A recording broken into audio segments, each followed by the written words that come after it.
High, নমস্কার সবাইকে। তো আজকের চলো আমি কোথায় গিয়েছিলাম সেটা তোমাদেরকে বলি।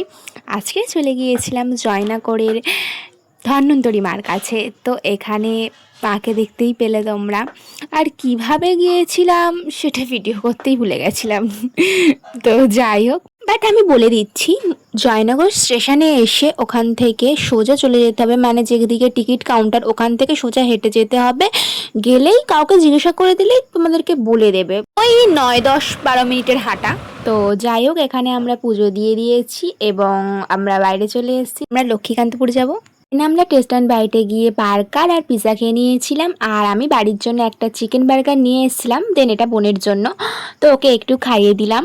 তারপরে সন্ধ্যাবেলা মা করেছিল এখানে থর মাছের চপ, মানে লোটে মাছের চপ। তো যাই হোক, এটা তো খুব সুন্দর খেতে লেগেছিল। দেন রাত্রেবেলা খেয়ে নিয়েছিলাম একটা চচ্চড়ি। আর অনেক দিন পর আমি একটা বড় মাছের মাথা দিয়ে ভাত খেলাম। এটা ক্যামেরাতে অত বড় লাগছে না, বাট এটা সত্যি অনেকটা বড় ছিল। তো মাও মাছের ঝোলটা খুব সুন্দর করেছিল। কমেন্টে কিন্তু অবশ্যই জানিও যে কে কে আমার মতো এরকম গোপাল ভাট দেখতে দেখতে খাও। তো ভিডিওটা ভালো লাগলে অবশ্যই সাবস্ক্রাইব করো চ্যানেলটাকে। টাটা।